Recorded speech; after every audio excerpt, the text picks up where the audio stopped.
भगवान कहते हैं, एक आवश्यक विषय वाणिपीडिया से यह मानने का कोई कारण नहीं है कि सभी विशाल ग्रह किसी श्रेष्ठ बुद्धि की श्रेष्ठ व्यवस्था के बिना अंतरिक्ष में तैरते हैं।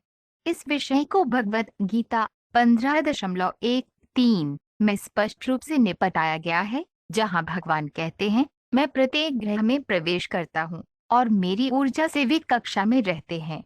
यदि ग्रहों को भगवान की पकड़ में नहीं रखा गया होता तो वे सभी हवा में धूल की तरह बिखर जाते। आधुनिक वैज्ञानिक भगवान की इस अकल्पनीय शक्ति की केवल अव्यावहारिक व्याख्या ही कर सकते हैं। जीवन का उद्देश्य भौतिक कंडीशनिंग से छुटकारा पाना और आध्यात्मिक अस्तित्व में प्रवेश करना है।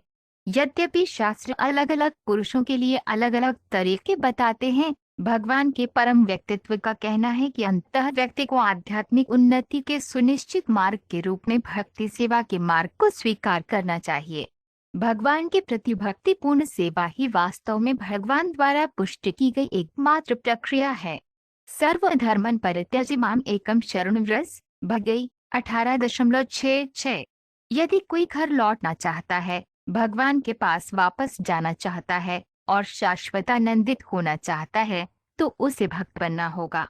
श्रील प्रभुपाद की पुस्तकें, व्याख्यान, वार्तालाप और पत्र इस आवश्यक विषय की व्यापक प्रस्तुति प्रदान करते हैं, जैसा कि वाणी कोट्स गॉड्स श्रेणी में देखा गया है। उनकी पुस्तकों का एक परिचय निम्नलिखित 8 उद्धरणों में दिया गया है। श्रील प्रभुपाद की पुस्तकों से उद्धरण। भगवान के परम व्यक्तित्व ने कहा, वे सभी पापों से मुक्त हो जाते हैं जो रात के अंत में सुबह जल्दी बिस्तर से उठते हैं और अपने मन को पूरी तरह से मेरे स्वरूप पर ध्यान केंद्रित करते हैं। तुम्हारा फॉर्म, ये झील, यह पर्वत, गुफाएं, बगीचे, गन्ने के पौधे, बांस के पौधे, दिव्य वृक्ष, मेरे भगवान ब्रह्मा और भगवान शिव के निवास स्थान, त्रिकूट पर्वत की 3 चोटियां जो सोने, चांदी और लोहे से बनी हैं। श्रीमद्भागवत 8 अप्रैल 17-24। किसी को अहिंसा और इंद्रिय नियंत्रण के सिद्धांतों को अपनाने की आवश्यकता नहीं है। हालांकि अन्य प्रक्रियाओं में इन गुणों को प्राप्त करने के लिए नियम और कानून हैं। इन प्रक्रियाओं का अभ्यास किए बिना भी एक भक्त भगवान के प्रति भक्तिपूर्ण सेवा का निर्वहन करके सभी अच्छे गुणों को विकसित करता है। श्रीमद्भागवत के 11वें स्कंद 11.20-31 में भगवान स्वयं कहते हैं कि यदि कोई वास्तव में भगवान की भक्ति में लगा हुआ है तो काल्पनिक ज्ञान और त्याग की खेती करने की कोई आवश्यकता नहीं है। भगवान चैतन्य की शिक्षा, अध्याय 12। सबसे अच्छा भोजन भगवान के सर्वोच्च व्यक्तित्व को चढ़ाए गए भोजन का अवशेष है। भगवद गीता में भगवान कहते हैं कि भक्ति पूर्वक अर्पण करने पर वे सब्जियां, आटा और दूध से बनी चीजें स्वीकार करते हैं। पत्रन पुष्पन फलन तोयम। बेशक भक्ति और प्रेम मुख्य चीजें हैं जिन्हें भगवान स्वीकार करते हैं, लेकिन ये भी बताया गया है कि प्रसाद को एक खास तरीके से बनाया जाना चाहिए। भगवद गीता 17.10। जब कोई वास्तव में विद्या के स्तर पर होता है तो वह भगवान के व्यक्तित्व को उनके भगवान राम, भगवान कृष्ण और संकर्षण जैसे रूपों में व्यक्तिगत रूप से समझ सकता है। वैदिक ज्ञान को सर्वोच्च भगवान की श्वास के रूप में वर्णित किया गया है और गतिविधियां वैदिक ज्ञान के आधार पर शुरू होती हैं। इसलिए भगवान कहते हैं कि जब वे प्रयास करते हैं या सांस लेते हैं तो भौतिक ब्रह्मांड अस्तित्व में आते हैं और विभिन्न गतिविधियां धीरे धीरे विकसित होती हैं।